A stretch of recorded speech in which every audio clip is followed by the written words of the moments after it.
आजकल ये बाबू बड़ी चंचल है और बहुत ही क्यूट है।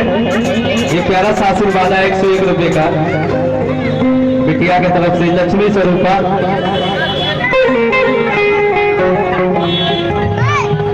अच्छा दीपक गुप्ता की बिटिया है। दीपक भैया आए हैं क्या? आए हैं तो हथवा तो उठाया भैया। महादेव बहुत सुंदर बिटिया, बहुत क्यूट है आपकी बिटिया। नजर ना लगे हे चंदा मामा जे हमारे माई के चंदा मामा जे हमारे माई के उन्ना नहीं बा से ना मानव जितना हम मनेगा।